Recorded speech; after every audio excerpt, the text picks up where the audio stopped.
वैदिक शास्त्रों में आत्मा को शाश्वत और दिव्य बताया गया है। यह शरीर के बंधनों से परे है और जन्म मृत्यु के चक्र के बीच अपनी यात्रा करती रहती है।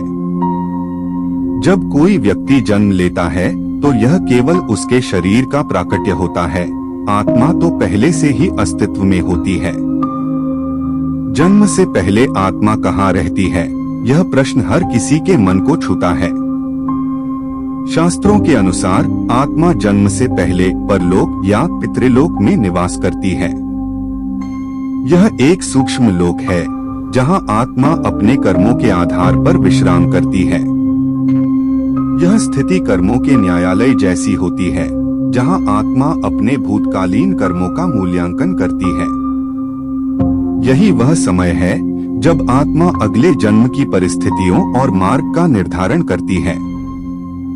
कल्पना कीजिए कि आत्मा एक उज्ज्वल प्रकाश की भांति अनंत ब्रह्मांड में तैर रही है। वह किसी भी भौतिक स्वरूप से परे है। इस अवस्था में आत्मा अपने अनुभवों को संजोती है, अपनी गलतियों को पहचानती है और नए जीवन में सुधार के लिए संकल्प लेती है। यह वह क्षण है जब आत्मा की शुद्धता परमात्मा के साथ उसके गहरे संबंध को प्रकट करती है। गीता के अनुसार आत्मा अमर है और नष्ट नहीं हो सकती। यह न जल से गीली होती है, न आग से जलती है और न हवा से सूखती है। यह जन्म और मृत्यु के चक्र में केवल अपने कर्मों के कारण बंधी रहती है। मृत्यु के बाद आत्मा सूक्ष्म अवस्था में प्रवेश करती है, जहां उसे अपनी यात्रा को पुनः दिशा देने का अवसर मिलता है।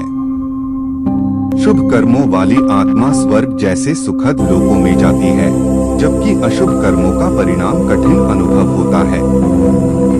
यहाँ आत्मा को यह अनुभव होता है कि जीवन केवल भौतिक इच्छाओं को पूरा करने के लिए नहीं, बल्कि आत्मिक शुद्धि और परमात्मा से जुड़ने के लिए है।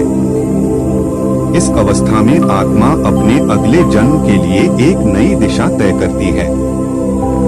आखिरकार आत्मा का परम लक्ष्य मोक्ष प्राप्त करना है।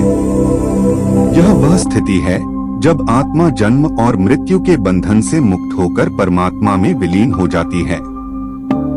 यह ज्ञान हमें प्रेरित करता है कि जीवन एक अमूल्य अवसर है, आत्मा की दिव्यता को पहचानने और उसे पूर्णता तक पहुंचाने का।